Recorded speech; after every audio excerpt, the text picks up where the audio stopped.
자, 오늘 말씀 보도록 합시다. 창세기 37장 할 차례죠. 37장 1절에서 4절까지는 보도록 하겠습니다. 영은자매님이 한번 읽어봅시다. 야곱은 가나안 땅, 즉 그의 아비가 타국인이었던 그 땅에서 거하였더라. 이것이 야곱의 후대라. 요셉이 17세 되어 그의 형들과 함께 양떼를 치고 있었더니 그 소년이 그의 아비의 아내들인 비라와 실바의 아들들과 함께 있었는데 요셉이 그들의 뒤에는 아비에게 구하더라. 그때 이스라엘이 요셉을 그의 모든 자녀들보다도 더 사랑하였으니 이는 그가 늙어서 얻은 아들이니라. 그가 요셉에게 채색옷을 지어 입혔더라. 그의 형들은 그들의 아버지가 모든 형제들보다 그를 더 사랑함을 보고 그를 미워하여 그에게는 말도 온순하게 하지 않았더라. 아멘. 자, 오늘 공부하는 내용은 신령 자연적인 진리를 믿는 믿음 가운데 있는 자들이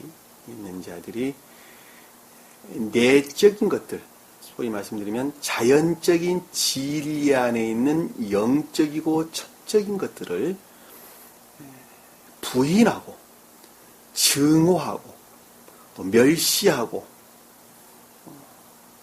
하는 그런 인내에서 분리된 믿음 가운데 있는 자들에 대한 설명을 하고 있는 것입니다. 그것이 요셉의 형제들이 뜻하는 것입니다. 여기서 요셉은 천적이고 영적인 신령 진리를 가리키는 말씀의 뜻이고, 그리고 요셉의 형제들은 자연적인 진리를 믿는 사람들을 일컫는 말씀의 뜻입니다. 자연적인 진리를 믿는다라고 하는 말씀의 뜻은 성경 말씀을 문자적인 뜻으로부터 신뢰하고 있다는 말씀의 뜻입니다. 무엇으로? 하나님 말씀으로 성경 말씀을 신뢰하고 믿고 따른다는 것입니다. 그럼에도 불구하고 그의 말씀 안에 감추어져 있는 그 말씀의 문자적인 뜻 안에 깃들어 있는 영적이고 천적인 것들을 대적하고 증오하고 멸시하고 무시하고 하는 그런 사람들에 대한 성품에 대해서, 또 그 사람들에 대한 그와 같은 사람들이 속해져 있는 교회에 관한 내용입니다. 좀 더 깊게 표준적인 뜻으로 보면 유대교회를 표준하죠. 유대교회. 왜냐하면 야곱의 후손들은 12아들로 이루어졌죠. 12아들로 이루어졌는데 이 12아들 중에 요셉과 베냐민은, 요셉은 영적이고 천적인 것들을 뜻하였죠. 우리가 전 시간에 다 배웠어요. 그리고 베냐민은 천적이고 영적인 것들을 가리켰죠. 다시 말씀드리면 신령 인간을 표징했단 말입니다. 자, 신령 인간을 표징했다라는 말씀의 뜻은 신령 인간으로부터 발출되어 나온 신령 진리들을 가리켰다라고 하는 것입니다. 그 자들은 요셉으로부터 나왔죠. 이제 라헬로부터 나왔죠. 라헬이 낳은 자식들이죠. 그렇죠? 그러니까 라헬은 말씀의 문자적인 뜻 안에 깃들어져 있는 영적인 것들에 대한 애정으로부터 비롯된 것이죠. 그렇죠? 자, 그 이외의 모든 것들은 그러니까 야곱의 12아들 중에 요셉과 베냐민을 빼고 나머지 10아들들은 다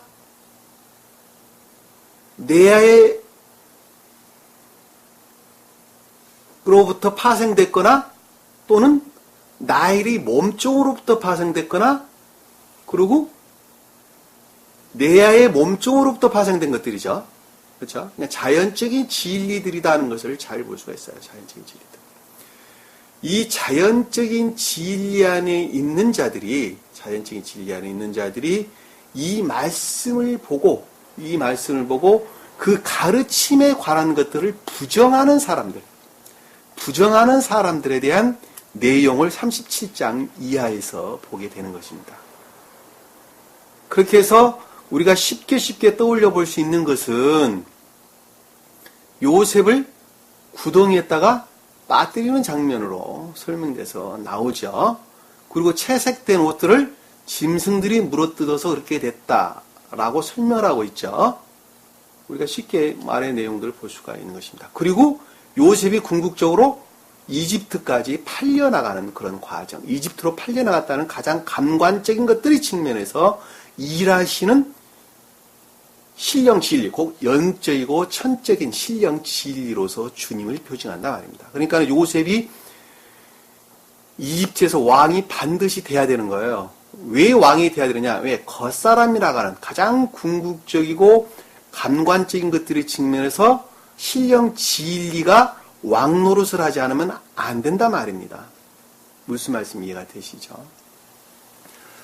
우리가 전 시간에 배울 때에 우리가 1장 1절에 보면 야곱은 가나안 땅, 즉 그의 아비가 타국인이었다는 말을 대신에 기거하였던, 거주하는 이런 말로 바꾸셔야 돼요. 타국이라는 낱말을 넣으니까 굉장히 말이 지금 문맥이 잘 어울리지가 않아요. 마구르라는 단어를 썼어요. 마구르. 헬라 원어를 보면 원어를 방랑객이다, 나그네다 이런 식으로 보통 번역을 했는데 그게 아니라 유하다, 묵다, 우고하다, 체제하다 이런 뜻입니다. 삶에 관한 것 이외에는 다른 것을 가리키는 것이 아니에요. 그러니까는 야곱이 가나안 땅, 즉 그의 아비가 기거하였던, 그 아비가 누구였어요? 이삭이었죠. 이삭이 뭐라 그랬어요? 우리가 신령한 합리적선이라 그랬죠. 신령한 합리적선이다라고 말을 하나, 영적인 천적인 것들이라고 말을 하나, 다 똑같은 거예요. 다 같은 겁니다. 영적인 천적인 극내적인 것들이 천적인 영적인 거예요. 같이 결합될 수 있는, 같은 계에 대해서 여러분들이 이해하시던가. 그러니까 천적인 영적인 것이라고 말을 하나, 영적인 천적인 것이라고 말을 하나, 신령 합리적인 선들이라고 말을 하나, 다 하나예요. 근데 그 본질을 아래로부터 위라 가는 측면에서 볼 때 영적이고 천적인 것이다 이렇게 이야기하고, 위로부터 아래로 내려온 것이라는 측면에서 설명을 할 때 천적이고 영적인 것이다 라고 하는 것입니다. 그것은 지극히 이성적으로 합리적으로 이해될 수 있는 천계에 관한 선들이다. 그래서 신령, 누구로 말미암는, 주님으로만 말미암는 이성적으로 그리고 합리적으로 이해될 수 있는 선들이라는 거예요. 그것을 신령한 합리적 선이다 이렇게 해요. 그게 모두로 사람으로 말미암는 것이 아니라 오직 주님으로만 말미암아 그것이 가능하다. 그래서 신령한 합리적 선이다 이렇게 설명을 하는 것입니다. 그러니까 야곱이 자기 아비가 우고했던, 자기 아버지가 살았던 가나안 땅에 어떻게 했다고요? 거하였다, 있었다라고 하는 말씀의 뜻은 야곱이 뭐였어요? 자연적 진리였죠. 주님의 입장에서 보면 신령한 자연적 진리였어요. 다시 말씀드리면 신령 인간 안에 있는 신령한 자연적 진리였어요. 자, 신령한 자연적인 진리들이 신령한 합리적 선들 또는 영적이고 천적인 것들과 똘똘 결합되어져 있는 상태를 일컫는 말씀의 뜻이란 말입니다. 그 말을 여러분들이 좀 이해를 했으면 좋겠는데, 그 말을 우리가 35장 말미에 보면, 마지막 절에 보면 에서와 야곱이 장사 지냈더라. 이삭이 돌아가시니까, 이삭이 죽고 나니까 에서와 야곱이 장사 지냈다라는 말씀의 뜻이 그거예요. 다시 말씀드리면 여기서 이삭은, 자, 좀 더 설명을 해봅시다. 여러분들 기억을 되돌리세요. 자, 야곱이 밧단 아람으로부터 시작을 했죠. 자, 밧단 아람. 어느 상태에서 팥죽을 쓰는 상태로부터 자연적인 선 안에 있는 상태로부터 자, 팥죽을 썼다는 것은 자연적인 선 안에 말씀의 문자적인 뜻의 가르침으로부터 자연적인 선 안에 있었다는 거예요. 왜? 말씀의 문자적인 뜻은 자연적인 것들에 일치하기 때문에 서로 대응하기 때문에 그러는 거예요. 쫙 부처님이 가르치는 교리 가르침으로부터 있었다는 말이 아니라 성경 말씀의 자연적 진리, 말씀에 보이는 문자적인 뜻의 가르침으로부터 소박하고 단순한 자연적인 선 안에 있는 자를 가리켜서 팥죽을 썼다 그러는 거예요. 팥죽을 썼다. 무슨 말씀 이해가 되시죠? 근데 그 자가 말씀의 가르침으로부터 영적인 것들을 깨닫게 되는 것이죠. 영적인 것들을 깨달아서 보다 더 내적으로 제고되기 시작하는데 그것이 베델까지 이르게 되죠. 자, 영적인 교회를 이루게 됩니다. 영적인 교회를 이룬 것을 야곱 이름이 이스라엘로 바뀌었다라는 말씀의 뜻이었어요. 자, 베델에 이른 야곱이 보다 더 내적으로 진전되어져서 베냐민을 낳게 되죠. 베냐민을 낳았다라고 하는 것은 천적이고 영적인 것들이 그 가운데서 등장을 하게 됐단 말입니다. 왜? 영적인 것들이 측면에서 보다 더 내적으로 진전되게 되니까 그보다 더 순수해졌다는 말 상대적으로 보면 보다 더 순수해지니까 그 가운데서 천적이고 영적인 것들이 그 모습을 드러낸다 말입니다. 그것이 베냐민이 나왔다라는 말씀을 뜻이에요. 자, 베냐민이 나온 상태에서 천적이고 영적인 상태의 부활됐다. 천적인 영적인 상태의 새로운 상태가 되었다라는 말씀의 뜻이 베들레헴에 이르렀다. 에브랏 곧 베들레헴에 이르렀더라. 라는 말로 우리에게 설명이 돼서 나옵니다. 천적이고 영적인 것들의 상태에서 보다 더 내적으로 제고되어지죠. 보다 더 순수한 선의 상태로 진전되지게 되죠. 같은 말입니다. 그래서 에델 망대 저편, 이거 전 시간에 보니까 내가 에델 저편 이러는데 그 말 바꾸셔야 됩니다. 에델 망대예요. 에델 망대 저편에 장막을 졌죠. 그리고 누가 기거하던 아브람과 이삭이 살던 기럇 아르바 마므레라고 하는, 그것도 내가 전 시간에 말을 빨리 하다 보니까 내가 실수를 아주 많이 합니다. 기럇 아르바 뭐라 그랬어요? 기럇 아르바 마므레라고 하는, 이 아르바란 기럇이란 단어는 성읍이란 단어예요. 성읍. 아르바 마므레 곧 헤브론 땅에 이르렀더라. 누가 살던? 아브람과 이삭이 가졌다. 천적이고 영적인 극내적인 상태까지 진입을 하게 됐죠. 자, 그와 같은 신령 합리적 선의 상태를 가리켜서 이삭이 180세더라 이렇게 해요. 이삭과 야곱은 한 사람이에요. 두 사람 아니에요. 이삭의 상태가 야곱의 상태가 이삭의 상태까지 이르렀다는 겁니다. 한마디로 말하면 이삭이 표징하는 신령 합리적인 선의 상태까지 이르렀다는 거예요. 누가? 주님이 그랬다는 거예요. 주님이. 그 상태를 가리켜서 이삭이 180세더라. 그리고 나이가 더 먹어서 죽었어요. 늙었어요. 보다 더 내적으로 진전되어진 지혜의 상태까지 이르는 신령 인성으로서 주님을 가리킨다니까. 2000년 오셨던 주님이 그러셨다니까. 그렇게 해서 영화되신 것을 지금 우리에게 설명해 주고 있는 것입니다. 이해가 되시죠? 무슨 말씀인지. 그렇게 해서 누가 죽고 나니까, 이삭이 죽고 나니까 에서와 야곱이 장사 지냈더라. 자연적인 것들의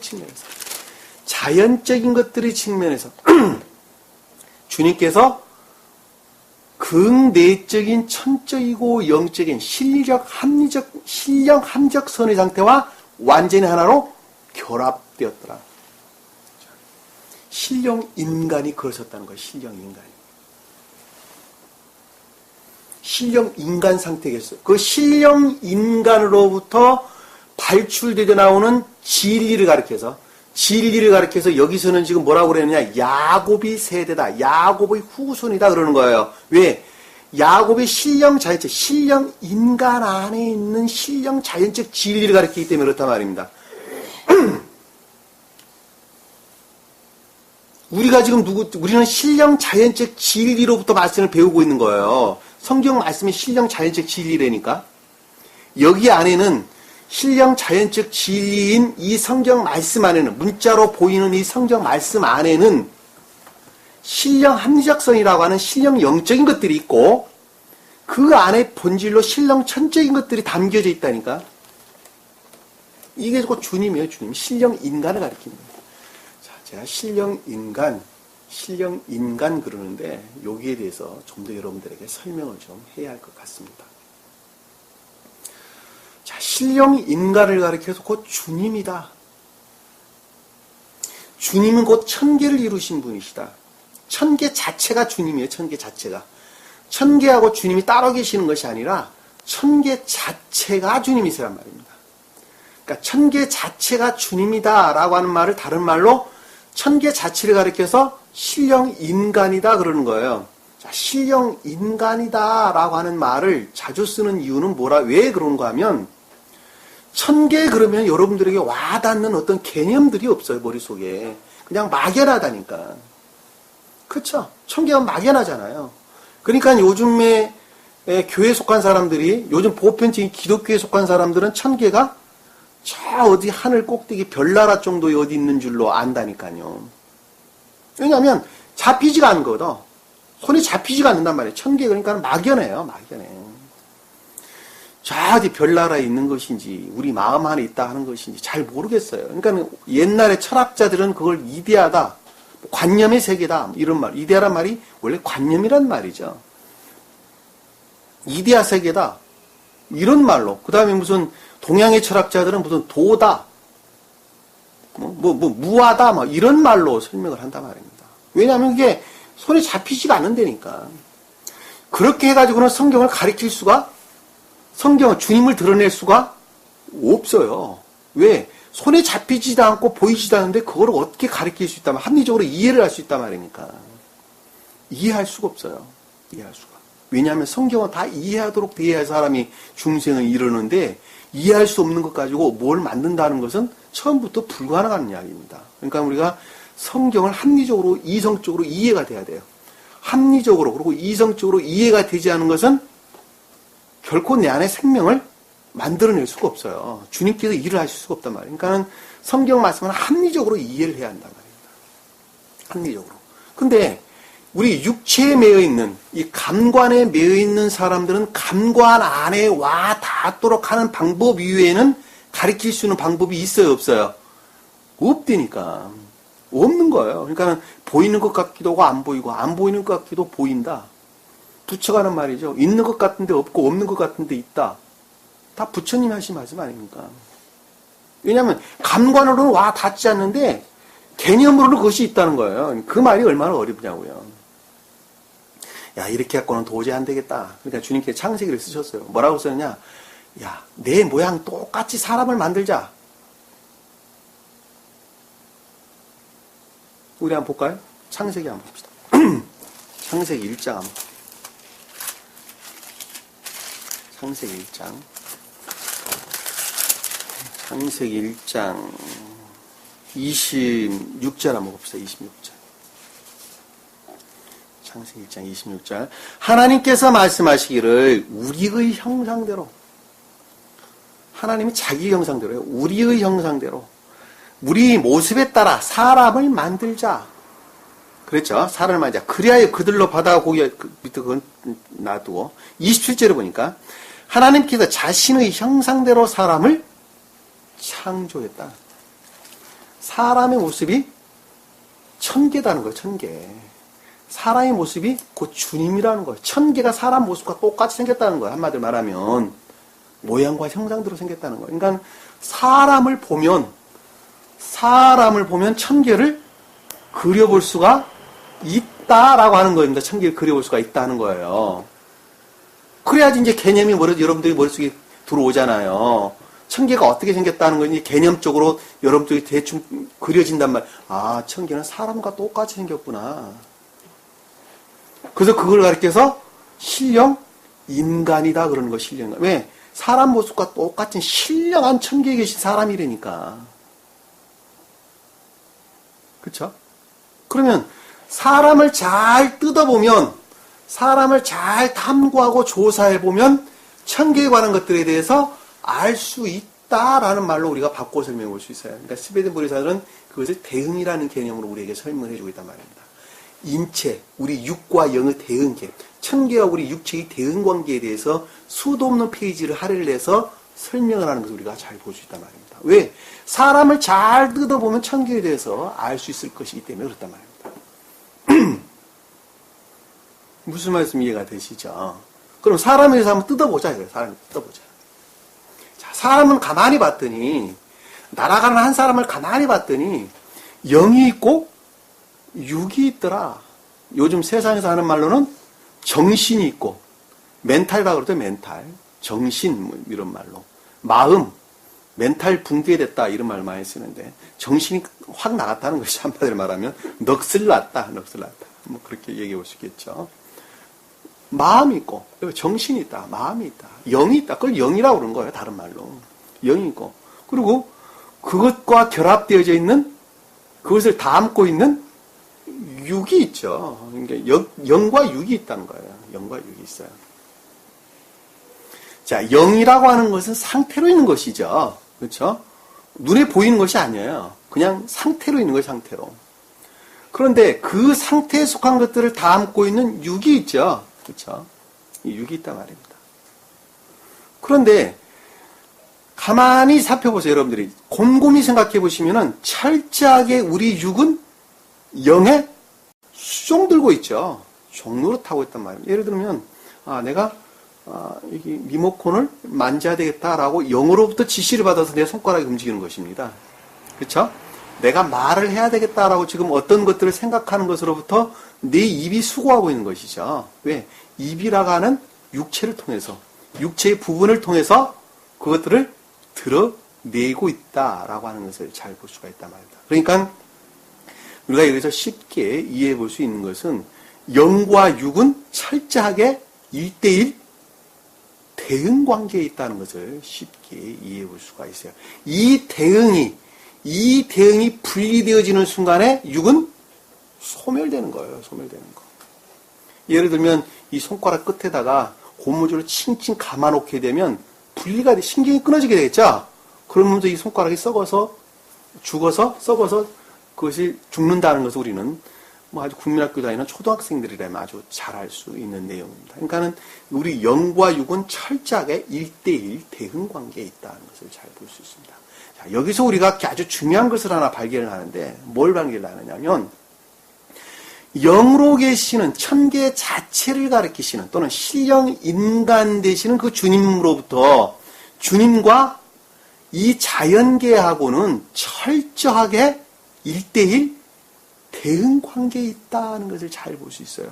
그것은 마치 우리 영과 육이 하나의 대응 관계에 있듯이 천계와 이 자연계는 철저하게 1대1 대응 관계에 있다라고 하는 것입니다. 명확하게 이해할 수 있겠죠? 그렇죠? 그런데 우리 육체 덩어리, 소위 말하는 바디, 프레시,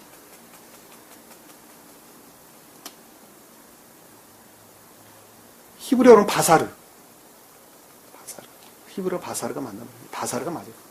이 육체 덩어리는 무엇으로부터 만들어졌어요? 태양으로부터 만들어졌죠, 태양. 자연계의 왕은 태양이에요. 이 태양으로부터 이 살덩어리들, 육체 덩어리들은 만들어졌어요. 근데 태양 그 자체는 불덩어리 이상 그 이하가 아니죠. 그렇죠? 자연계에 존재하는 이 모든 것들은 다 태양으로부터 만들어졌어요. 태양으로 만들어졌어요. 근데 이 태양으로 만들어진 이 모든 것들인데 우리 육체도 태양으로부터 만들어졌어요. 태양으로부터. 이 태양으로부터 만들어진 그 육체가 생명을 가지려면 반드시 영들과 결합되어져 있어야만이 생명을 가질 수 있다는 것도 우리가 명확하게 이해할 수 있어요. 다시 말씀드리면 그 가운데 영이 깃들어져 있지 않다 한다면 그것은 이미 태양으로부터 만들어져 있으나 죽어 있는 것이다 하는 것을 우리는 잘 볼 수 있단 말입니다. 그러니까 세상에 하찮은 들풀마저도 길가에 잠시 피었다 지는 꽃마저도 그 가운데 뭐가 깃들어져 있어요? 영들이 깃들어져 있어요. 영들이 깃들어져 있어요. 영들이. 그 영들이 깃들어져 있지 않단다면 그 꽃은 처음부터 존재하지도 않는 거예요. 한마디로 말하면.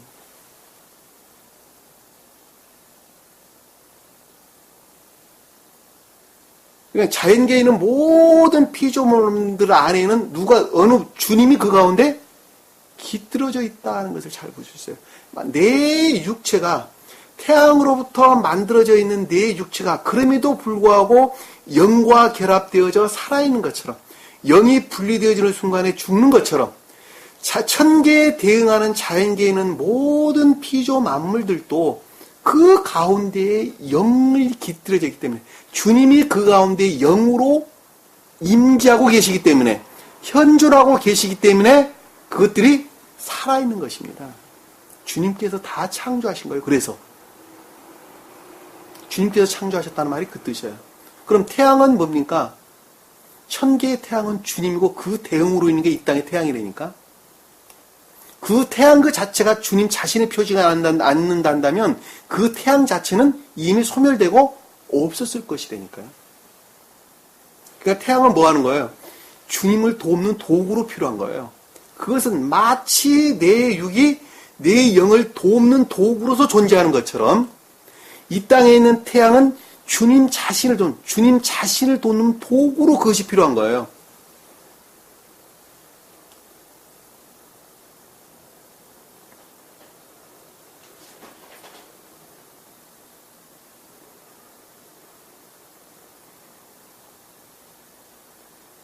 그렇죠? 그런데 내 육체를 한번 가만히 보니까 영과 육이 있는데 육은 영을 담는 그릇이었는데 자 영에 관해서 한번 생각해 봅시다. 그럼 자 영은 두 가지가 있더라 하는 것입니다. 두 가지가. 우리 육체는 우리 영은 하나는 마음이라는 게 있고 하나는 생각이라는 게 있더라는 거예요. 생각이라는 게. 조금만 여러분들이 깊게 생각해 보면은 쉽게 이해할 수 있는 부분이죠. 하나는 마음이 있어요. 마음. 그리고 그 마음으로부터 비롯되어진 어떤 사상, 생각 할 수 있는 그 어떤 부분들이 있더라는 거예요. 자, 그것을 가리켜서 다른 말로 하나는 내가 뜻할 수 있는 의지라는 게 있고 하나는 그 의지로부터 어떤 것들을 생각할 수 있는 이해라는 게 있더라 하는 것입니다. 이해라는 게 있더라. 영이 그거 이유는 다른 것도 없어요. 아무것도 갖고 있는 것이 없어요. 그런데 그 마음이라고 하는 것은 마음이라는 것은 내가 뜻하는 바라고 하는 내가 뜻하고자 하는 그 어떤 것들을 담고 있는 사랑을 가리키는 말의 뜻이고 그 사랑으로부터 어떤 것들을 생각하게 되는데 그것을 가리켜서 이해다라고 하는 거예요. 그렇죠? 그러니까 여기서 우리가 중요하게 생각해 볼 수 있는 것은 내가 어떤 것들을 뜻하는 바는 내 의지 안에 있는 내가 뜻하는 바는 또는 어떤 것들을 내가 사랑하는 것은 어떤 것들을 사랑한다는 것은 또는 내가 갖고 있는 생명이라고 하는 것은 왜? 사랑이고 생명이기 때문입니다. 생각에 미치게 되고 그렇죠? 마음에 속한 것들을 생각하게 되죠. 그렇죠? 그 생각하는 것으로부터 입으로 발출하게 되더라 하는 겁니다. 그리고 그것을 결과적으로 삶으로부터 그 모습을 드러내더라 하는 것입니다. 그러니까 이해라고 하는 것은 의지 안에 종속되어 있고 의지라고 하는 것은 이해로부터 그 모습을 드러내더라 하는 것을 우리가 쉽게 볼 수 있어요. 그리고 이해에 속한 것들로부터 어떤 결과를 드러낸다는 것을 잘 볼 수가 있단 말입니다. 그러니까 결과로 드러나는 것은 이해로부터, 의지와 이해로부터 그 모습을 드러내는 것이고, 그렇죠? 그리고 이해라고 하는 것은 그 의지로부터 비롯됐다는 거예요. 그리고 의지라고 하는 그 목적들은 자기 자신을 이해라고 하는, 원인이라고 하는, 다른 말로는 목적, 원인, 결과를 지금 설명하는데, 그렇게 또 설명하면 여러분들이 이해에 잘 와닿지 않으니까 이해하기 쉽도록 설명을 하는 것입니다. 마음에 속한 것이, 의지에 속한 것이 이해라고 하는 것으로부터 그 모습을 드러내더라 하는 것입니다. 여러분 조금만 생각해 보면 알 수 있습니다. 자, 그러니까 주님의 입장에서 바꿔서 보면 주님도 사람의 형상과 모양과 형상대로 창조되었다라고 말을 할 때 이 모양이라고 하는 것은 사람이 의지 측면에서 주님의 신령, 사랑을 가리킨다 하는 것을 잘 볼 수 있어요. 그리고 그 대응으로 사람이 의지라고 하는 우리 마음이 있는 것입니다. 다시 말씀드리면 주님의 사랑을 담는 그릇으로서 우리 의지라고 하는 우리 마음이 존재하구나 하는 것을 알 수 있어요. 왜? 그것과 서로 대응하기 때문에 그렇단 말입니다. 사람이 의지로부터 이해에 미치는 것처럼 주님 또한 신령한 그 사랑으로부터 지혜에 미친다 하는 것을 우리는 쉽게 이해할 수 있어요. 지혜에 미친다. 그러니까 신령 사랑이라고 하는 것은 그 자체로부터는 그 어떤 것들을 드러낼 수가 없고, 다만 신령 그 사랑은 신령 지혜라고 하는 것으로부터 그 모습을 드러내는 것입니다. 그리고 신령 지혜는 그 본질이 신령 사랑으로부터 취하고 있다는 것도 잘 볼 수 있어요. 그리고 그 두 가지는 우리 마음과 생각이 분리되어 있을 수 없듯이 그 주님 신령 사랑과 신령 지혜는 분리되어 있는 것이 아니라 하나로 결합되어 있더라 하는 것입니다. 우리가 존재되신 분이다 라고 말할 때 자꾸 존재되신 분이다, 여호와다, 또 존재되신 분이다 다 같은 것입니다. 신령 사랑 그 자체를 가리킨다라고 말을 할 때 그것은 지금 설명하고 있는 신령 사랑과 신령 지혜가 하나인 분, 다시 말해서 존재되신 분, 그분을 가리켜서 여호와다 그런 것입니다. 자, 상태로 계시는 그 존재되신 분이 우리 육체가 마치, 우리 영이 마치 육체를 통해서 그 모습을 드러내듯이 천계 안에서 그 모습을 드러냈는데, 그 존재되신 분이 그 모습을 드러냈는데 그 드러낸 분을 가리켜서 신령 인간 그러는 것입니다.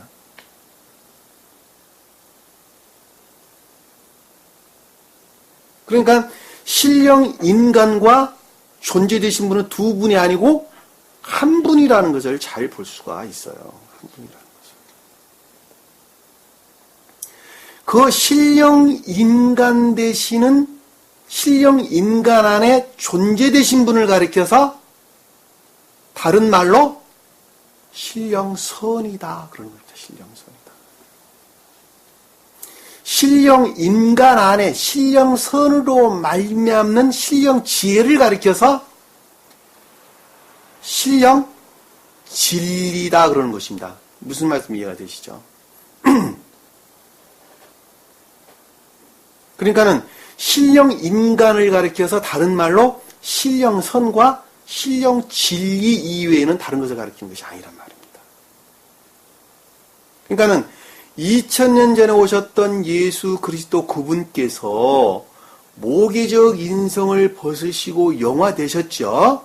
자, 영화되셔서 신령 인간과 존재되신 분과 합일되셔서 존재되신 분과 합일되셔서 신령 인간 되셨다라는 말씀의 뜻이 그 뜻이란 말이에요. 그러니까 2000년 전에 오셨던 예수 그리스도 그분이 바로 누구였어? 그러니까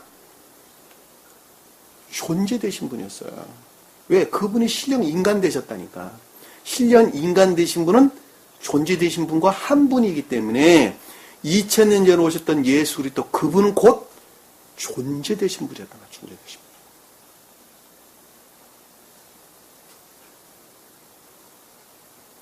그러면 신령 인간이라는 개념이 이제 어느 정도 개념 정리가 되겠죠. 자, 우리 육체를 뜯어보자. 왜? 제가 영을 담고 있는 그릇이 육으로 존재하듯이 신령 존재를 담고 있는 그릇으로 신령 인간이 존재한다고 그랬으니까 우리 육의 모습을 잘 뜯어보면 신령 인간이 어떤 분이신가 하는 것을 쉽게 나름대로 개념 정리를 해볼 수가 있겠죠. 그렇죠. 그러니까 성경에서는 각가지 육체에 관한 여러 가지 것들을 가지고 천계에 관한 것들을 설명하고 있단 말입니다. 그러니까 왜냐하면 이 육체는 자연적인 것들에 해당하기 때문에 자연적인 것들에 대응하기 때문에 그러는 거예요. 그러니까 성경 말씀의 문자적인 뜻은 우리 대응이라는 개념을 볼 때 우리 육체에 해당한다니까. 육체와 서로 상관관계에 있다니까요. 서로 1대1 대응관계에 있다니까요. 다시 말씀드리면 그러니까 육체에 속한 이 모든 것들을 들여서 예를 들어서 비유를 해서 표징을 해서 천계에 관한 것들을 설명하는 것을 잘 볼 수가 있단 말입니다. 그러니까 복음서에 보면 눈먼 자들을 치료하는 과정, 기머거리를 치료한다, 말 못한 자를 치료한다, 안진뱅이를 치료한다, 뭐 갖가지 것들이 다 혈우병, 뭐 문둥병자, 갖가지 많은 병자들이 나오게 되죠. 왜냐하면 이 자연적인 진리는 우리 육체와 서로 대응관계에 있기 때문에. 근데 그것은 결국으로 누구에 관한 내용이었어요? 신령 인간에 관한 내용이었단 말이에요. 신령 인간에 관한. 왜냐하면 그와 같은 방법 위에는 신령 인간에 대해서 설명할 길이 없어요. 그러니까 신령 인간에 대해서 설명을 하려니까 사람의 여러 가지 것들, 그 표징으로 사람에 속한 이 여러 가지 것들을 예를 들어서 설명하고 있는 것을 잘 볼 수 있어요. 그래서 우리가 제단에 바치는 여러 가지 무슨 뭐 내장에 낀 기름, 무슨 뭐 허파에 낀 기름, 뭐 자로 흔들고 우로 흔들고 어쩌고저쩌고 해서 제단에 바치는 이 모든 의례적인 것들이 다 그런 것들을 표시한단 말입니다. 그러니까 우리 육체를 가만히 보면 머리가 있더라. 그리고 몸통이 있죠. 그리고 하체가 있더라. 다리가 있더라. 천계에도 신령 인간 되신 분을 가만히 보면 그 대응으로 머리에 해당하는 천적인 왕국이 있더라. 몸통에 해당하는 영적인 왕국이 있더라. 다리에 해당하는 자연적인 나라, 자연적인 왕국이 있더라는 것입니다. 세 천계로 구분되어 있다는 것입니다. 세 천계로.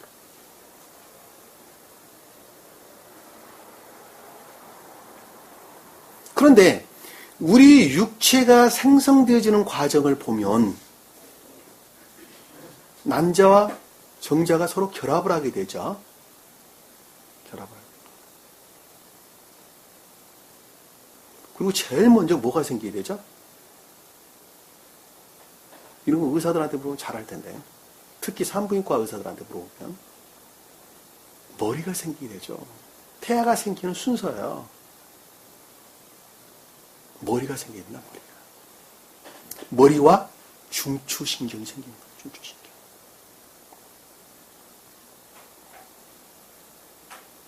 소위 자율신경이죠. 중추신경이죠. 자율신경이죠, 일종의.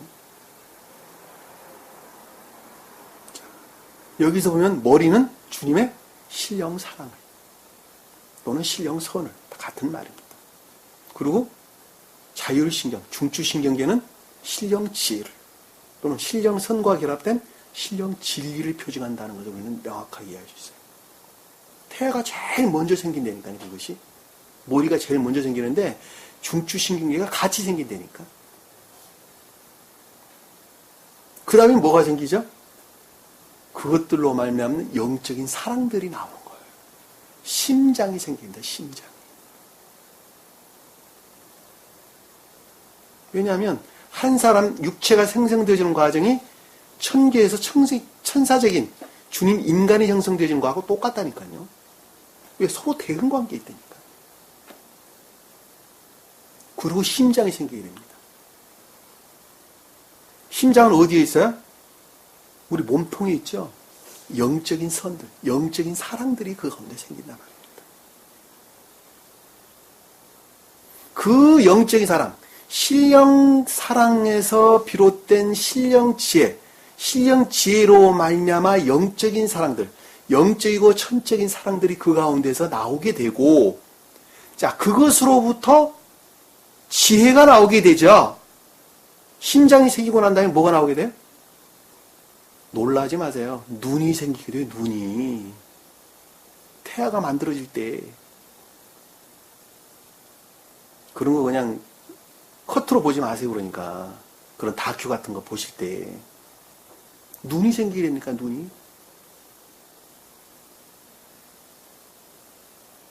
눈이 새고 난 다음에 뭐가 만들어진 줄 아세요? 놀라지 마세요. 입이 생기게 돼, 입. 그리고 나머지 장기들이 그때부터 만들어지기 시작하는 거예요. 눈이 뭐예요? 지혜. 천적인 사람들에게는 지혜, 영적인 사람들에게는 총명을 뜻하잖아요. 입이 뭐예요, 입이? 제가 아까 설명드렸죠? 영에 속한 이 모든 것들을 입으로 그 모습을 드러내는 교리를 가리킨다. 교리. 외연, 진리 외연을 뜻하는 거예요.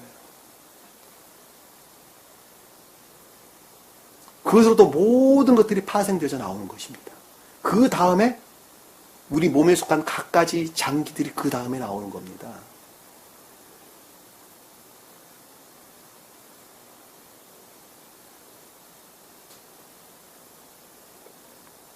태아가 어린아이 돼가지고 과정하고 똑같아요.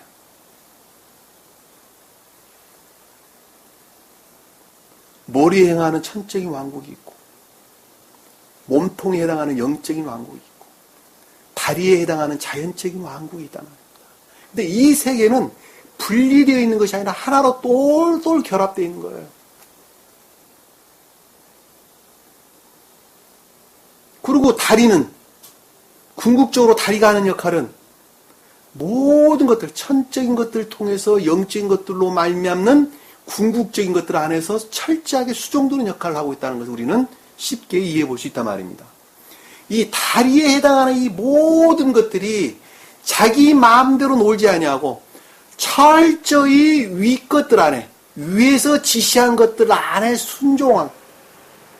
순수하게 수종드는 상태를 가리켜서 에서와 야곱이 장사 지냈다라는 말씀의 뜻이란 말입니다. 예, 다리는 궁극적인 것들이에요. 다리는 궁극적인 것들. 여기서 야곱이 뜻하는 신령 자연적인 진리로서 주님을 가리킵니다. 근데 그 주님이 이삭이 80세 되어 더 나이가 들어서 죽고 나니까 에서 야곱이 장사 지냈다라는 말씀의 뜻이 자연적인 것들의 측면에서 모든 것들이 아주 순수하게 영적이고 천적인 것들을 우러르는 상태에 있었더라라는 것입니다. 그것을 자기 아비가 기거하는 뭐예요? 가나안 땅에 거하였더라. 누가? 야곱이. 누구예요? 곧 주님 자신이라니까. 주님 자신.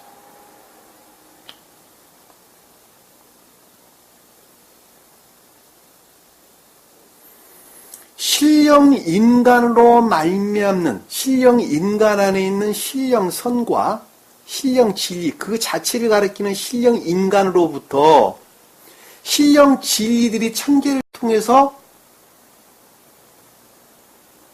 임류하게 되는데 성경에서는 뭐라고 그랬느냐? 요한복음 1장 1절 한번 볼게요. 요한복음. 오늘도 내가 봉독해드린 말씀인데 태초에 말씀이 계셨다. 그 말씀이 하나님과 함께 계셨으니 그 말씀이 누구였어요? 하나님이셨느니라. 그 말씀이 태초에 하나님과 함께 계셨느니라. 말씀이 누구였어요? 태초에 계시던 주님이시래. 존재되신 분이라는 거예요. 그 말씀이 하나님과 함께 계셨다니까. 이 하나님은 신령 진리로서 주님을 가리키는 말씀의 뜻입니다. 그러니까 이 성경 말씀이 신령 진리로서 주님 자신을 가리킨다는 거예요. 무엇을 담고 있는? 존재로 말미암아. 존재로 말미암는, 신령 존재로 말미암는 신령 인간, 그분을 가리킨다는 것입니다. 이 성경 말씀이. 그런데 우리에게 보이도록, 눈에 보이도록 글자로 쓰여져 새겨져서 우리 눈앞에 나타나는 것을 가리켜서 신령 진리라는 측면에서 신령 인간, 곧 주님입니다 그러는 거예요. 그것을 다른 말로 신령 진리, 곧 신령 인성으로 오셨다라고 하는 것입니다. 누가? 예수 그리스도께서. 예수 그리스도는 신령 인간 되신 분이 신령 진리로 이 땅에 오신 거예요. 그래서 하나님과 함께 계셨다라는 말씀이 그 뜻이에요.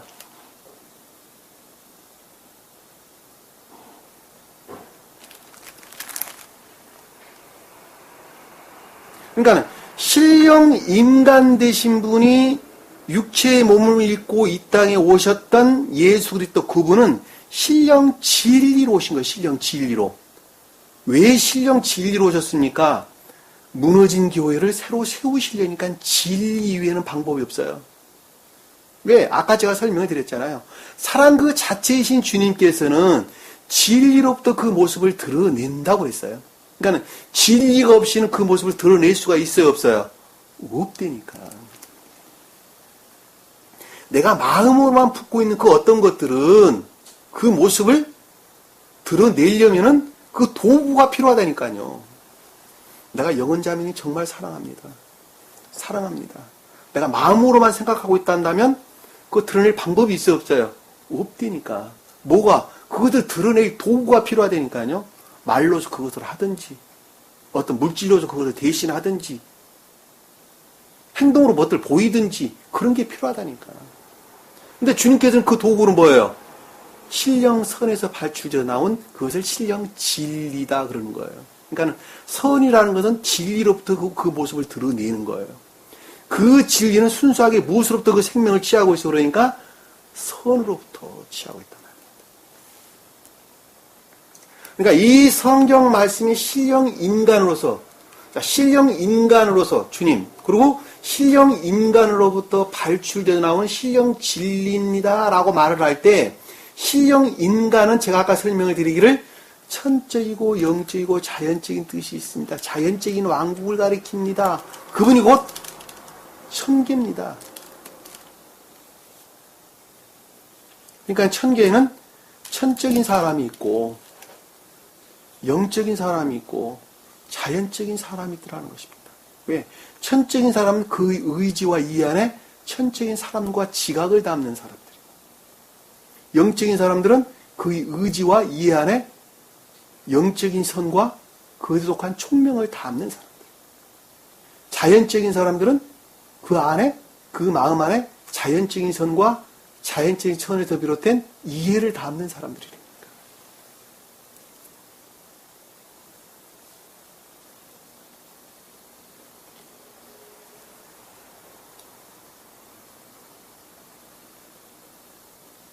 그러니까 여기서 우리가 중요하게 이해해 볼 수 있는 것은 성경 말씀 안에는 이 문자적인 뜻이라고 하는 자연적인 뜻 안에 영적인 뜻이 있고 영적인 뜻 안에 그 본질로 천적인 뜻을 담고 있다는 것을 잘 알 수 있겠죠. 그리고 이 성경 말씀 그 본질로 주님으로 말미암아 존재되신 분으로 말미암아 살아있는 것이다 하는 것을 잘 볼 수 있어요. 무엇에게 생명을 주는, 우리 인간들에게 생명을 주는 살아있는 책이라는 거예요.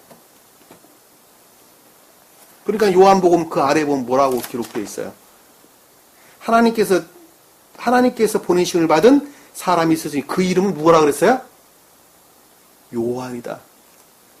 이 요한이 자연적인 진리를 가리키는 말씀이 되십니다.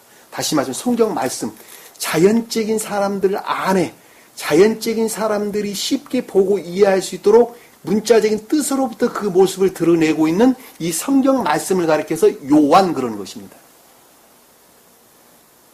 그래서 가장 높은 뜻으로 신령 자연적 진리를 일컫습니다. 이게 요한이에요. 이 요한이에요. 그런데 그 아래 봤더니 뭐라 그랬어요? 그는 증인으로 왔으니 증인으로 왔대. 무엇을? 영적 주님을 증거하러 왔다니까. 빛에 관하여 증거를 합니다. 빛이 뭐예요? 문자적인 뜻 안에 담겨져 있는 신령한 진리들이 무엇인가 하는 것을 증거하려고 이 말씀이 있었다는 거예요. 모든 사람이 그를 통하여 뭐라고? 믿게 하려 합니다. 마음으로부터 시인되고 고백되게 하려 합니다.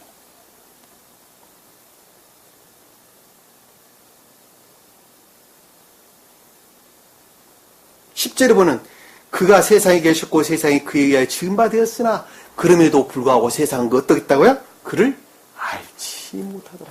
오늘 배워야 될 내용이 이 내용입니다. 그들이 알지 못하더라. 11절에 보니까 그가 자기 백성이 오셨으나 자기 백성이 그를 영접하지 아니하더라. 오늘 우리가 공부한 내용이 이 본문 내용이에요.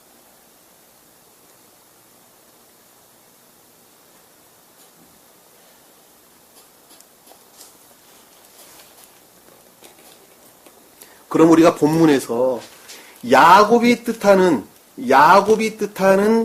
사람은 신령한 자연적 진리로서 주님을 가리킨다. 신령 자연적 진리로서 주님을 가리킨다 하는 것을 우리가 쉽게 이해해 볼 수가 있습니다. 그럼 오늘 본문 말씀을 통해서 좀 더 구체적으로 살펴보도록 하겠습니다.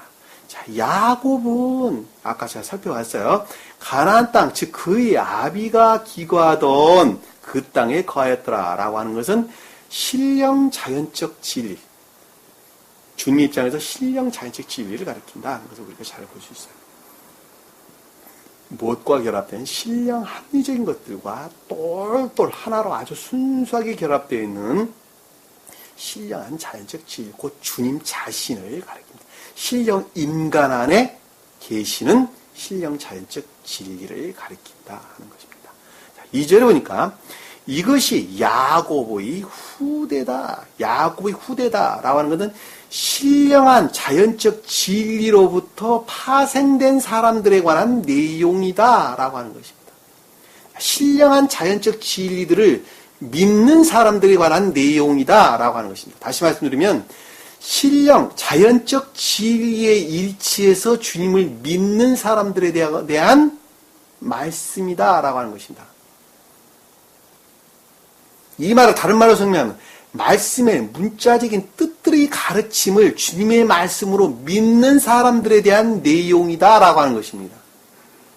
그것이 후대란 말이에요. 여기서. 무슨 말씀이 이해가 되시죠? 후대라면 톨레다라는 단어를 썼는데, 자, 요셉이 17세 되어, 자, 요셉이 17세 아들일 때, 이 되었다는 말은 아들이란 단어예요. 17세 됐다라는 말씀의 뜻은 10이 뭐예요? 에세르. 선이라는 측면에서 충만한 상태. 남은 그릇, 주님으로 말미암는 생명에 속한 것으로 충만한 상태. 다시 말씀드리면 영적이고 천적인 또는 신령 합리적 선의 상태를 일컫는 말씀의 뜻이에요. 7이라고 하는 숫자는 선의 측면에서 거룩한 상태를 일컫는 말씀의 뜻입니다. 새로운 중생된 상태, 거듭난 상태, 선으로 말미암는 진리 안에 있는 상태, 거룩한 상태. 근데 17세라고 하는 자연적인 뜻으로 보면 유아기적, 소년기적, 장년기적, 노년기적이라고 하는 한 사람의 생애라고 하는 측면에서 볼 때 유아기적은 불영명한 상태죠. 잘 몰라요. 세상 것들을 잘 몰라요. 그러니까 성경 말씀, 천계에 관하여, 주님에 관하여, 뭐 구원에 관하여, 여러 가지 것들에 관해서 잘 모르는 불영명한 상태를 가리켜서 유아기적 상태다. 이해할 수 있겠죠. 서로 대응을 하는 개념으로 볼 때. 근데 여기서는 17세라고 하는 것은 한참 충만할 때를 가리킨다는 것을 우리가 쉽게 이해해 볼 수 있단 말입니다.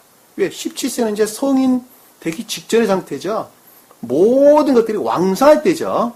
돌을 씹어도 그냥 삼켜보면 소화가 될 때란 말입니다. 그리고 그 청년기를 지나면 장년기가 되겠죠. 그럼 완숙의 상태. 장년기 때는 완숙의 상태. 그리고 장년기가 지나면 노년기가 되겠죠. 노년기는 모든 것들을 넘어서는 지혜의 상태에 이른다는 것을 잘 볼 수 있어요. 그러니까 늙었다라는 말씀이 든 성경에서 다 지혜를 표징을 한다는 것을 잘 볼 수가 있단 말입니다. 성경에서 늙음이라는 건 다 지혜를 표징하는 거예요. 보다 더 내적으로 진전되어지는 것을 일컫는 말씀의 뜻이란 말이에요. 그러니까 우리가 35장에서 마지막 절에 보면 이삭이 나이가 먹고 늙어서라는 말씀이 든 보다 더 내적으로 진전되어지는 지혜의 상태에 이르렀다라고 하는 것을 우리에게 표징적으로 보여주는 것을 뜻한다는 것을 잘 볼 수 있단 말입니다. 자, 여기서 17세가 되었다라는 말씀의 뜻이 무슨 말인지 제가 설명을 드렸습니다. 그의 형들과 함께 양떼를 치고 있더니, 자, 그 형들은 어디서 비롯된 것들이에요, 다? 아까 제가 설명을 드렸죠? 요셉과 베냐민 빼놓고 나머지는 전부 다 레아가 낳은 자식들, 그리고 그 몸종들에서 낳은 자식들이죠. 라헬의 몸종과 레아의 몸종에서 낳은 자식들이란 말입니다. 다시 말씀드리면 자연적인 것들 안에 있다라고 하는 걸 잘 볼 수 있어요. 왜? 레아는 외적, 자연적 진리에 대한 애정 가운데 있는 사람들이 레아예요. 레아로부터 파생된 아들들이란 말입니다. 그리고 궁극적인 삶이라는 측면에서 영적인 것들에 수종도는 자가 비라가 나온 자식들이죠. 그리고 외적인 것들에 수종도는 자가 실바가 낳은 자식들이란 말입니다. 그 뒤에 또 나온단 말이에요. 그러니까 여기서 지금 보면 그의 형들과 함께 양떼를 치고 있었다라는, 이 양떼란 단어는 촌이라는 단어예요. 촌. 가축, 짐승 이런 뜻이에요.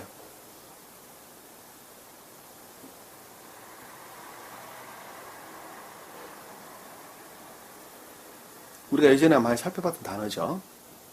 양떼를 치다, 먹이를 주다, 양육하다, 다스리다, 뭐 방목하다 이런 말로 설명되는데 먹이를 준다, 가르침에 있다라는 걸 잘 보세요. 가르침. 그러니까 요셉이 양떼를 치고 있었다라고 하는 것은 그 형들과 함께라고 하는 것은 믿음에 속한 자들에 대해서 가르치고 있었다라고 하는 것을 잘 볼 수가 있어요. 자연적 진리를 믿는 믿음 가운데 있는 자들에게 무엇을 가르치고 있다는 거예요? 요셉이 가르치고 있다는 것은 영적이고 첫째인 것들이 무엇인가에 대한 가르침, 교육 가운데 있었다. 교육 가운데 있었다. 가르침 가운데 있었다. 먹이를 주고 있었다. 양은 교회에 속한 자들을 일컫는 말씀의 뜻이죠. 근데 여기서는 교회에 속한 자가 아니에요. 아래에 보니까.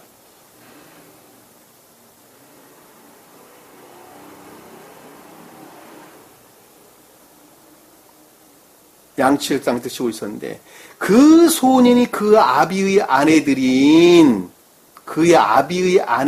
여기서 그 아비의 아내들인 비라와 실바의 아들과도 함께 있었는데 라고 하는 것은 가장 궁극적으로 수종도는 감관적이고 자연적인 것들이 그 가운데 결합되어져 있었다는 것이죠. 있었다는 것입니다. 왜냐하면 여기서 비라의 아들들은 영적인 애정, 내적인 애정들로부터 파생되어 나오는 가장 궁극적인, 감관적인, 자연적인 것들을 일컫는 말씀의 뜻이고, 실바의 아들들은 외적 진리의 애정으로부터 파생되어 나온 가장 궁극적이고 자연적인 또는 감관적인 수종도는 것들이란 말입니다. 근데 그것들이 함께 있었다라고 하는 것은 영적이고 천적인 것들이 가르친 가운데 그와 같은 사람들이 그 가운데 같이 있었다라고 하는 것입니다.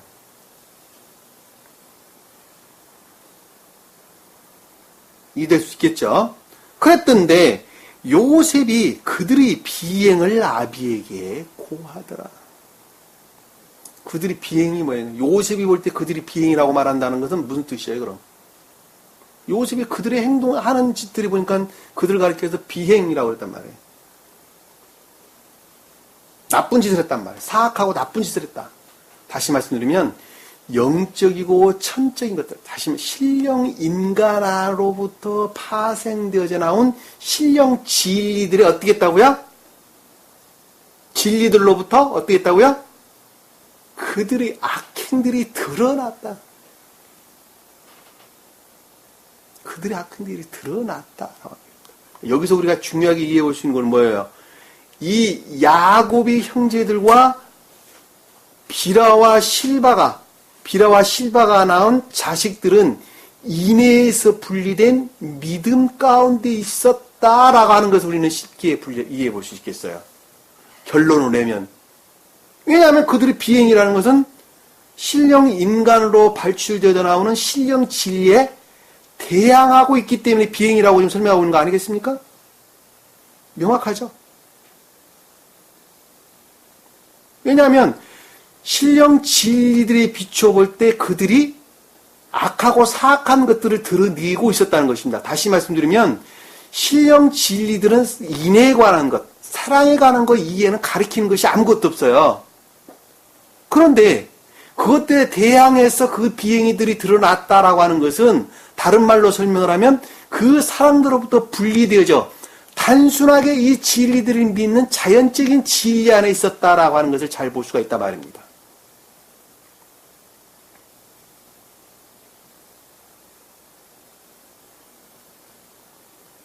그러니까 표준적으로 보면 유대 교회에 속한 자들을 일컫는 말씀의 뜻이고 좀 더 넓은 의미로 보면 요즘에 보편적인 기독교에 속한 자들을 일컫는다는 것을 잘 볼 수가 있어요.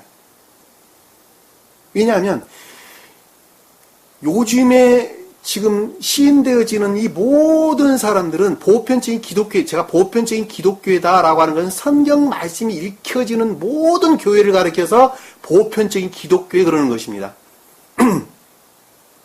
천주교, 개신교의 세부적으로 나온 여러 가지 분파들, 그 다음에 이슬람교, 뭐 각가지 이 성경 말씀이 읽혀지고 있는 모든 교회들이 보편적인 기독교회 제가 이렇게 설명하는 것입니다. 이 보편적인 기독교에 있는 이 모든 사람들은 이 성경 말씀을 하나님 말씀으로 믿고 있죠.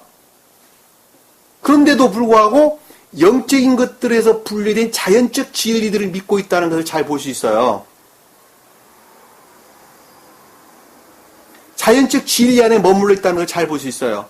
이 자연적인 진리 안에 머물러 있고 그들에게 영적인 것들은 부정되어지고 경멸되어지고 미움을 받고 있다는 것을 잘 볼 수 있단 말입니다. 제가 전 시간에 설명드렸었어요. 그노시스라는 단어에 대해서. 영지주의자들을, 초기의 영적인 사람들을 어떻게 했다고요? 보편적 교회에 속한 자들이, 카톨릭에 속한 자들이 다 몰살시켰죠. 책도 다 불태워버렸죠. 그들을 철저하게 박해했죠. 모든 것들이 소멸했다는 걸 잘 볼 수 있어요. 자연적인 뜻으로만 봐도 그래요. 역사적으로만 봐도 확실하게 명확하게 우리가 이해할 수 있다 말입니다.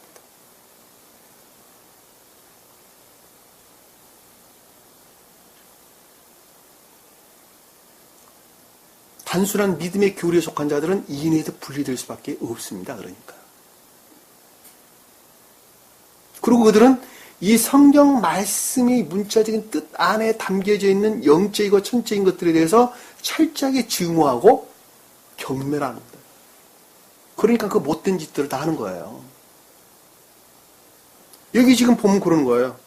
그 형들과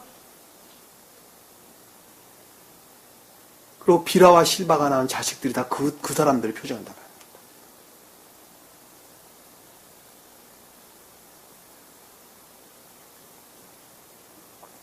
그때 이스라엘이 요셉을 그의 모든 자녀들보다도 사랑하였더라. 사랑하였으니 여기서는 갑자기 야곱의 이름을 자취를 감추고 이스라엘이라는 단어가 등장을 했어요. 야곱은 신령 자연적 진리들을 믿는, 그들이 신령하다고 믿든지 믿지 않든 신령 자연적인 진리들을 믿는 외적 교회에 속한 자들에 대한 설명을 하고 있기 때문에 앞에 야곱이라는 단어가 등장을 하게 됩니다.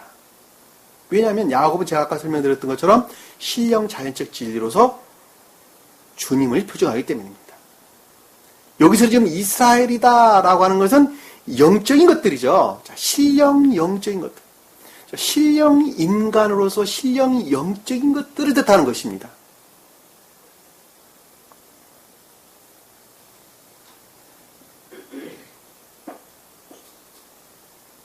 가장 깊은 뜻으로는 신령 인간으로서 주님을 가리키는 거예요.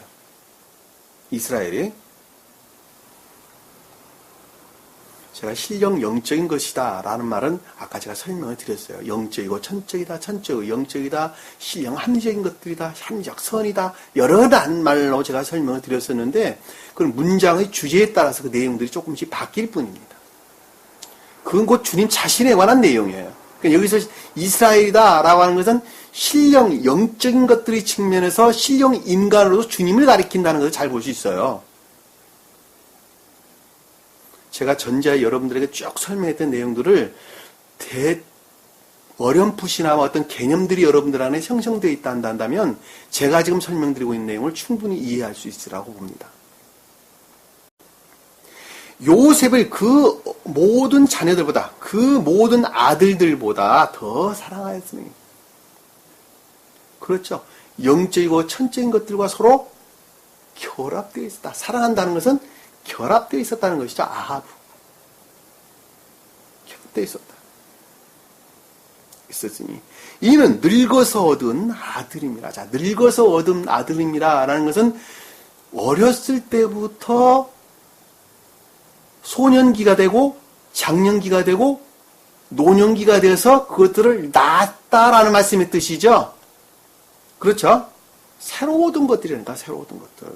어디로부터 시작해서 바단 아람으로부터 시작해서 기억지, 진리들을 기억지 지식으로부터 배우기 시작하면서 하는 것으로부터 어디까지 이르른 아브라함과 그의 아비가 귀가하는 헤브론의 땅까지 이르는, 그리고 좀 더 진전해서 이삭이 늙어서 죽기까지 이르는, 그리고 좀 더 진전해서 에서와 야곱이 장사 지내는 상태까지 이르는 늙어서든 아들입니다. 영적이고 천적인 것들이더라.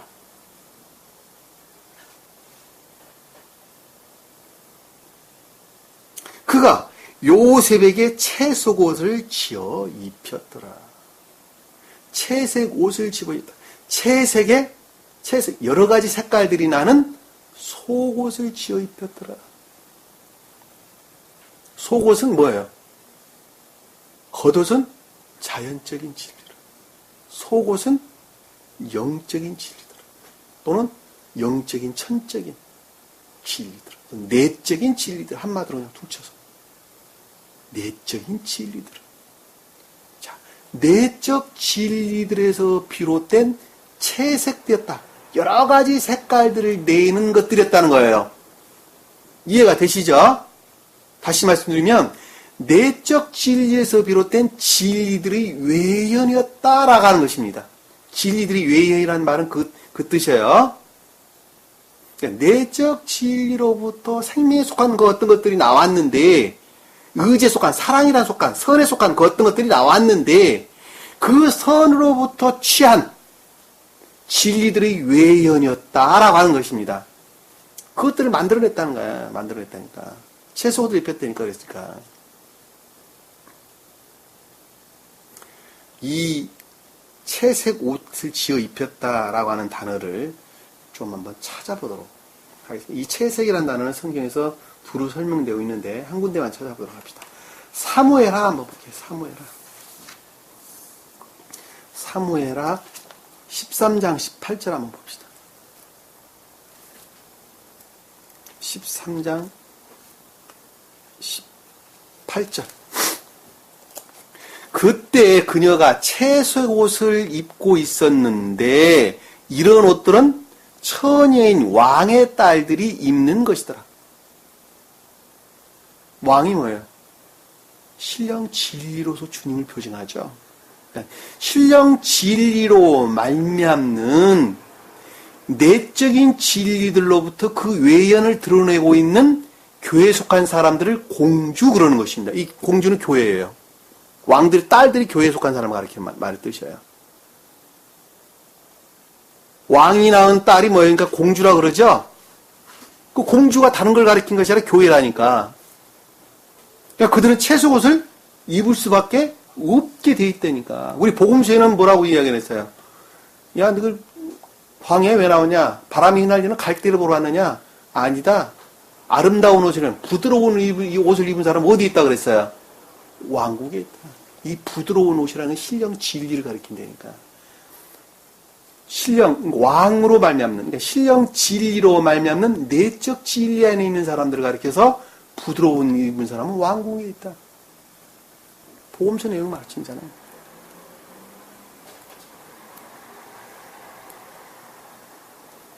채색됐다라는 것은 신령 진리로 말미암는 그것들의 진리들이 외연 그 이상 다른 것을 가리키는 것이 아니라는 것을 잘 볼 수가 있습니다.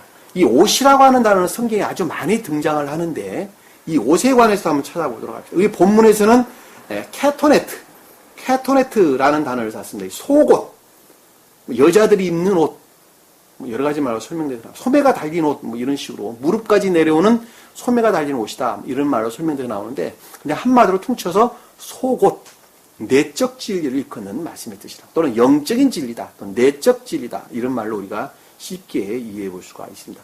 창출애굽기 28장 4절 한번 볼게요. 출애굽기 28장 4절. 이것들이 그들이 만들 의복들이니 흉배와 에봇과 겉옷과 자수옷과 관과 허리띠라. 자, 여기서 제사장들이 아론이라고 하는 제사장들이 입어야 될 옷이에요.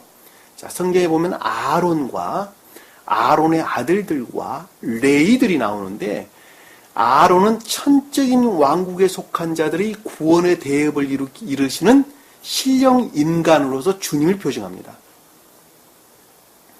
천적인 왕국에 속한 자들, 천적인 왕국에 속한 자들의 구원의 대업을 이루실 신령 인간으로서 주님을 표징할 때 아론 그럽니다. 아론.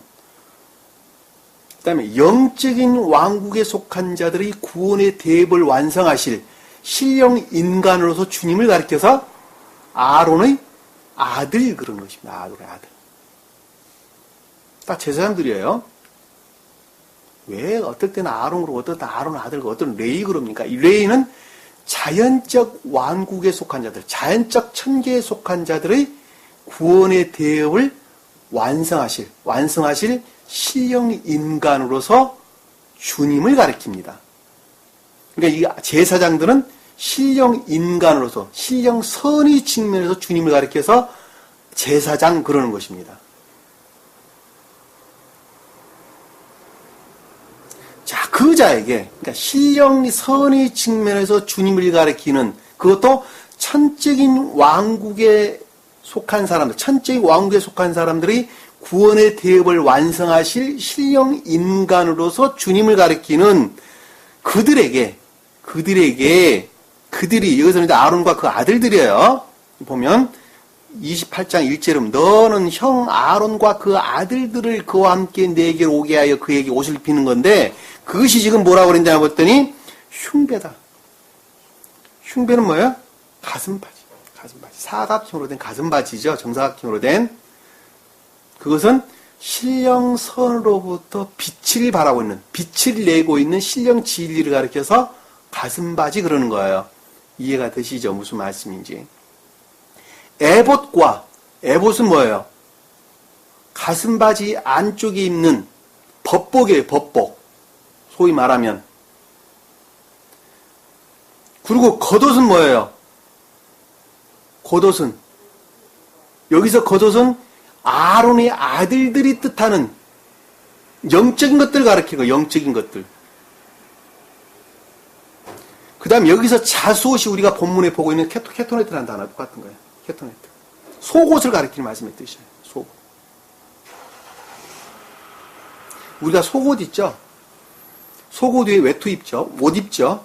그리고 그 위에 법복 입죠? 그리고 그 위에 여기서 지금 흉배가 그 위에 나오는 거예요. 이거 단어가 지금 번역이 이렇게 되는 게 여러분 겉옷이라고 그러니까 헷갈리는 거예요, 지금. 저도 한참을 봤어요. 왜 번역을 이렇게 해놔가지고 사람을 헷갈리게 했는지 모르겠어요. 그리고 관과 허리띠, 신령이 인간의 측면에서 중을 표정하기 때문에 그것도 다 입혀야 된다니까, 이것을. 왜?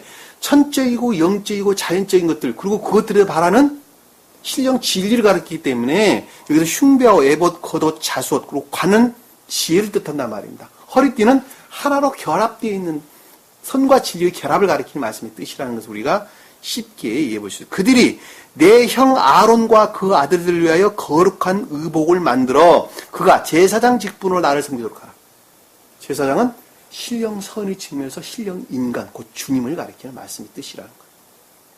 잘 볼 수가 있습니다. 자, 또 볼게요. 39절, 40절 한번 볼게요. 28장 39절, 40절. 너는 가는 배실로 옷을 수놓고, 자, 이 간을 배실이다 라고 하는 것은 신령 영적인 것들을 가리키는 거예요. 신령 영적인 것들. 그것이 간으로 고와. 신령 영적인 것들. 그 영적인 것들로 속옷을 수놓아. 속옷은 영적인 것들, 내적인 진리들을 일컫는다 자 설명을 드렸죠. 속옷을 수놓아. 너는 가는 배실로 관을 만들고자 그것들로 말미암는 지혜가 거기서 나오고, 관을 만다. 관은 지혜를 뜻하는 것입니다. 너는 허리띠를 바느질해서 만들지라. 허리띠는 그것과의 결합을 가리키는 말씀이죠. 왜? 허리띠를 띈다라는 그 결합 위에는 다른 걸 가리키는 것이 아닙니다. 40절 보니까 아론의 아들들을 위하여 너는 옷을 만들 것이며, 아론의 아들들을 제가 아까 설명을 드렸어요. 그들을 위하여 허리띠를 만들고 그들을 위하여 영광과 아름다움을 위한 관을 만들되. 자, 모자는 관이라는 거예요. 왜 영광이 단어가 등장합니까? 신령 진리에 대한 설명을 하기 때문에 영광이라는 단어가 등장을 합니다. 구름 타고 영광 가운데 오신다라는 말씀 뜻이 말씀의 문자적인 뜻 안에 신령 진리로서 이 땅 가운데 임유하실 주님에 대한 설명이라는 것을 잘 볼 수 있어요. 그러니까 주님이 뭐로 오시는 거예요? 신령 진리로 오시는 거예요. 신령 진리로. 육체로 온다는 말이 아니라 복음서에 기록되어 있는 말씀의 뜻이, 다시 말씀드리면 신령 진리를 드러내겠다는 거예요. 드러내겠다는 거. 자, 29장 한번 볼게요. 출애굽기 29장 5절 한번 볼게요. 5절. 너는 의복을 가져다가 아론에게 옷과, 여기서 옷이 속옷이에요. 근데 아론은 아까 제가 설명드렸어요. 속옷. 에봇은 속옷 위에 있는 겉옷이죠. 그리고 에봇의 겉옷, 에봇은 뭐예요? 법복. 그러니까 옷과 에봇의 겉옷과 에봇과 이렇게 나와 있잖아요. 그러니까 속옷은 내적 진리, 그리고 겉옷은 영적인 진리, 그 다음에 에봇은 자연적인 진리, 또는 속옷은 극내적인 진리, 또는 겉옷은 영적인 진리, 또는 에봇은 자연적인 진리.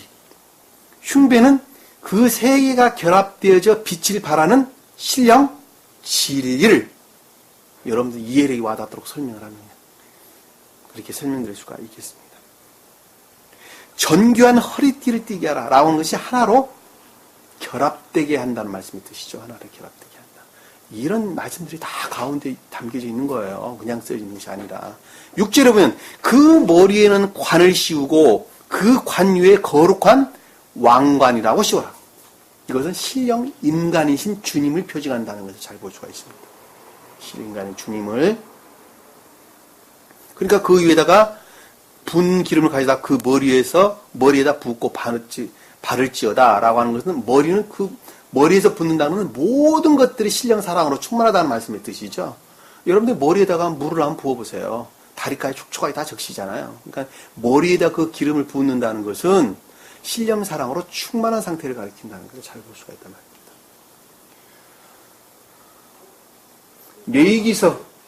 레위기서 8장 6절, 7절, 8절 말씀 여러분들이 한번 찾아보시기 바랍니다. 요한복음 한번 보도록 합시다. 요한복음.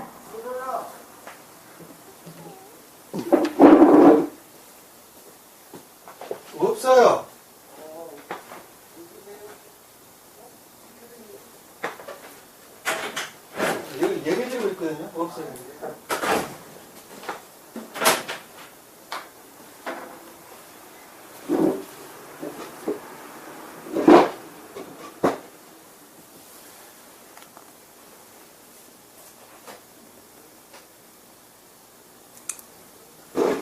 빌려서 쓰니까 이런 경우가 있네요. 예배드릴 장소를 따로 좀 준비를 해야 될 것 같습니다. 자, 레위기서 8장 6절, 7절, 8절은 여러분들이 한번 찾아보시기 바랍니다. 요한복음 한번 볼게요. 요한복음 19장 23, 24절. 요한복음 19장.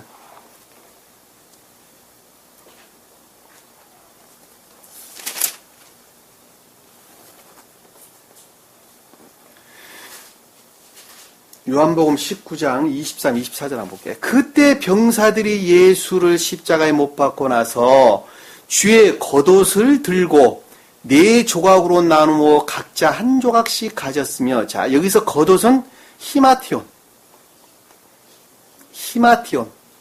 겉옷은 히마티온이라 나왔었어요.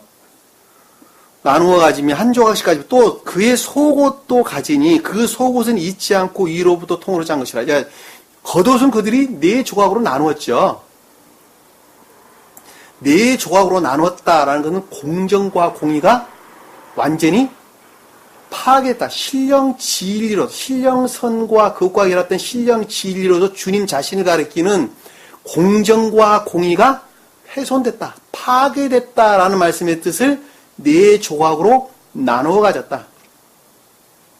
그런데 여기서 속옷은 지금 여기 우리가 보고 있는 키톤이라는 단어를 쓰는데, 헬라어로 보면 이 키톤이라는 단어가 히브리어 우리가 지금 보고 있는 케토네트라는 단어로부터 유래된 단어입니다. 이 속옷은 영적인 또는 내적 진리를 일컫는다 하는 것을 잘 볼 수가 있어요.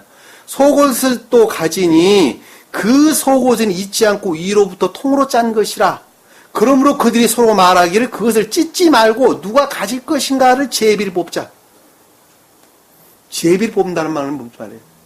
그 내적 진리를 소유하는 것, 내적 진리를 깨닫고 알고 생명으로 받을 자들은 제비를 뽑는다라는 말씀에서는 오직 누구로만 말미암는다는 거예요?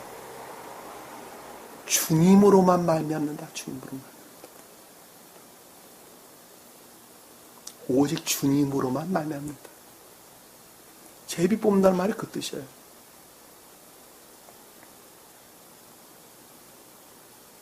이는 그들이 자기들끼리 내 옷을 나누고 내 속옷도 제비 뽑나이다 라고 하는 것을 나와는 성경 말씀이 이루어지게 합니다. 말씀의 가르침이 그랬다는 것이죠. 제비 뽑는다는 것은 그 속옷을 가질 사람, 내적 진리를 소유할 자들은 오직 사람으로 말미암는 것이 아니라 주님으로만 말미암다는 말씀을 우리에게 설명해 주고 있는 것입니다. 마태복음 10장 한번 볼게요. 마태복음 10장.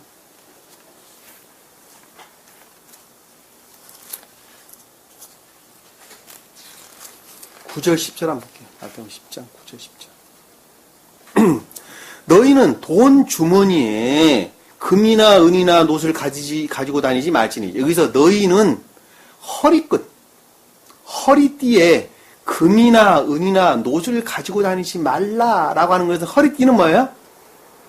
선과 진리의 결합을 뜻한다 그랬죠. 근데 그 결합이, 금은 천적인 사랑을, 은은 영적인 사랑을, 놋은 자연적인 사랑을 뜻합니다. 그러니까는 천적인 사랑이나 영적인 사랑이나 자연적인 사랑이 모든 것들은 너희가 가지지 말라는 것은 누구로 말미암는 거예요? 주님으로만 말미암다는 말씀의 뜻이죠. 주님. 여행을 위하여 자루나 두 벌의 겉옷이나, 여기서 여행을 위하여 자루라 하는 것은 교리를 가리키는 거예요. 무엇을 담는? 금이나 은이나 놋을 담는 교리, 그것들을 담는 교리, 그것들로부터 파생된 교리예요. 두 벌의 속옷이나, 이 겉옷이라는 단어가 겉옷이 아니라 속옷이라는 단어입니다. 속옷. 키토이라는 속옷. 그러니까 두 벌의 속옷이나, 내적 진리가 두 개일 수 없다는 것이죠. 오직 주님으로 말미암는 하나라는 것이죠. 신들은 궁극적인 것들이죠. 지팡이들은 그것들로부터 파생된 것들이죠. 지니지 말라라고 하는 말씀 뜻은 이 모든 것들이 오직 주님으로만 말미암는다라는 말씀의 뜻이란 말입니다. 그러니까 그 뒤에 뭐라고 설명돼서 나와요? 일꾼이 자기 음식을 받는 것은 합당하다. 이 말씀들 안에 수종드는 종들은 모든 것들이 누구로부터? 주인이라고 일컫는 존재로부터 신령 인간으로 말미암는 신령 진리로만 그것이 말미암는다. 선이라는 것이 그걸 말미암는다라는 말씀이 뜻이에요. 그러니까 음식을 받는 것들은 합당하니라라는 말씀이 거기서 등장을 하는 것입니다. 조금 여러분들이 생각해보면 금방 이해할 수 있는 거예요. 하나만 더 찾아볼게요. 마가복음 6절 한번 볼게요. 마가복음 6장 8, 9절 한번 볼게요.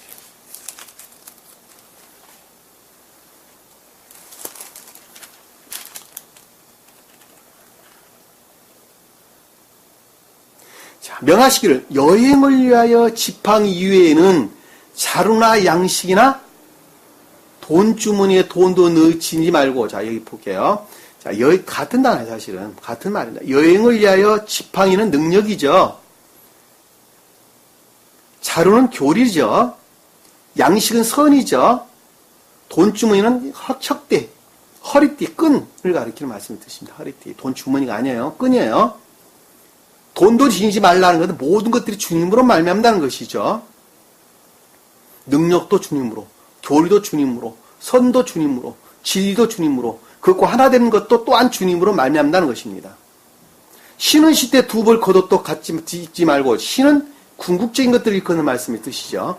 삶이라는 측면에서 궁극적인 것들을 가리켜서 신들 이렇게 설명하는 것입니다. 두 벌 겉옷도 입지 말라는 것은 두 벌 겉옷이 아니라 두 벌 속옷이에요. 두 벌 속옷. 이것을 우리가 보고 있는 키토이라는 단어를 쓰는 거예요. 헤토네트. 두 벌 속옷도 입지 말라고 하시더라. 자, 두 벌 속옷은 오직 내적 진리는 주님으로만 말미암다는 말씀입니다. 부처가 가르친 게 내적 진리가 아니라는 거예요. 공자가 가르치는 건, 노자가 가르치는 내적 진리라고 말하지 않는다는 것입니다. 이 내적 진리는 오직 주님으로만 말미암다는 거예요. 무슨 말씀 이해가 되시죠? 그래서 이 옷은, 속옷은, 이거 야곱이, 요셉이 채속옷을 입혔더라. 이스라엘께서 채속옷을 입혔더라. 라는 말씀의 뜻이 내적 진리에서 비롯된 진리의 외연 가운데 있었다라는 말씀의 뜻이라는 것을 우리가 쉽게 이해해 볼 수 있단 말입니다. 자, 4절에 보니까 그의 형들은 그들의 아비가 모든 형들보다 그를 더 사랑함을 보고 그를 미워하여 그에게 말도 온순하게 하지 않았더라. 자, 그의 형들은 뭐예요? 인애에서 분리된 믿음 가운데 있는 자들이죠. 뭐를 믿는? 이 자연적인 진리가 주님으로 말미암았다고 확신하고 있는 인애에서 분리된 믿음 가운데 있는 자가 그 형들이에요. 이 형들은 비라와 실바 자식도 다 포함한 것입니다. 그들의 아비가 모든 형제들보다 더 사랑함을 보고, 자, 영적이고 천적인 것들이 신령 인간과 결합되어 있는 것을 보고, 또는 신령 진리로 말미암았다는 것을 보고 라고 하는 말씀이 뜻은 약간의 이해 가운데 있었다는 것이죠. 그와 같은 것들에 대해서. 예, 다 따라가는 것은 라하, 이해하다, 주님의 얼굴을 보다, 뭐 깨닫다, 인지하다, 지각하다 이런 것입니다. 그러니까 그런 것들이 신령 인간으로 말미암는 진리였다는 것을 약간 이해하고 있었다는 거예요.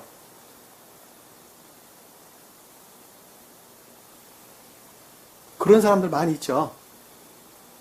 약간 이해하는 사람들. 이 성경 말씀은 영적인 뜻으로 다 있어. 그럼에도 불구하고 절대 그것을 시인 안 하죠.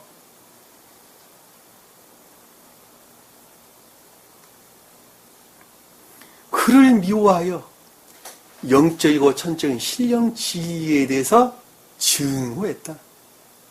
경멸했다.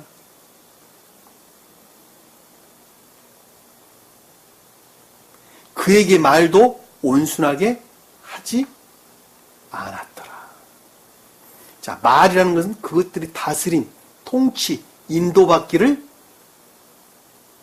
원치 않아 있더라. 이 말은 다바르. 온순하게 아니라 야온순한 단어는 샬롬. 온전한, 충분한 이런 뜻입니다. 샬롬. 평화라는 단어를 쓸 때 우리가 샬롬이라는 단어를 쓰죠. 그 가까운 인척이라고 보시면 돼요. 그러니까 신령 진리로 말미암는 충분한 상태에 있지 못하였더라. 평화의 상태에 있지 못하였더라. 왜? 그것들을 증오하고 무시하고 멸시하셨기 때문에.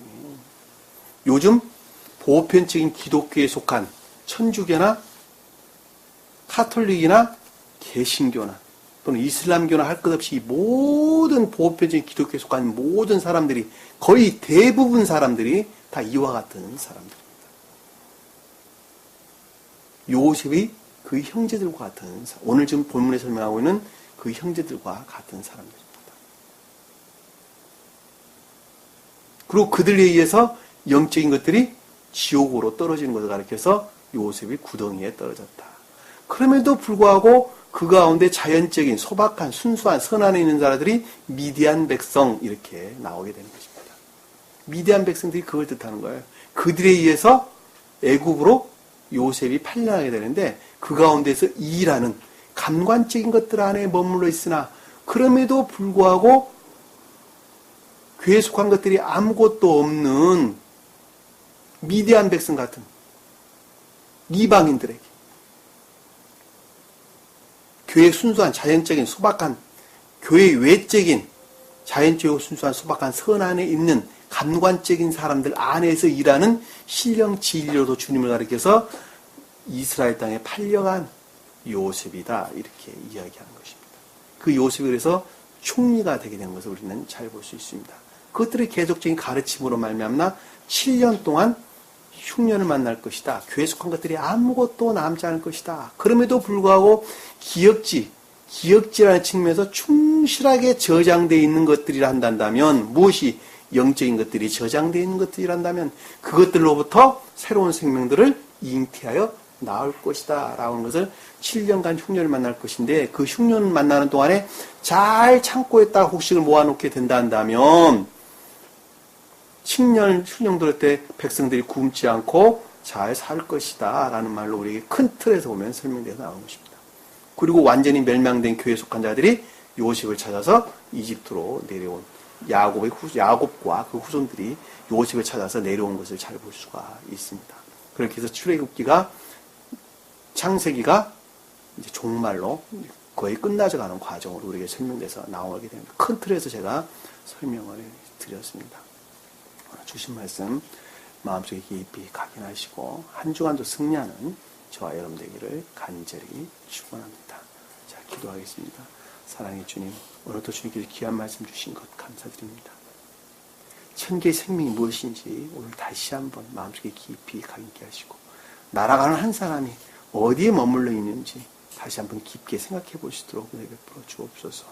그리하여 지금 이 상태에 머물러 있다 하더라도 진리의 계속적인 주님으로 말미암는 가르침으로부터 보다 더 내적으로 성장되어가는 저희 모습이 될 수 있도록 축복해 주옵소서. 남은 시간도 주께서 함께 열심히 싸우며 예수님 이름으로 기도드립니다. 아멘. 주기도문합니다. 하늘에 계신 우리 아버지, 이름을 거룩히 여김을 받으시오며 나라의 마옵시며 뜻이 하늘에서 것 같이 땅에서도 이루어지리라. 오늘날 우리에게 일용할 양식을 주옵시고 우리가 우리에게 죄진 자를 사하여 준 것 같이 우리 죄를 사하여 주옵시고 우리를 시험에 들게 하지 마옵시며 다만 악에서 구하옵소서. 나라와 권세와 영광이 아버지께 영원히 싸움나이다.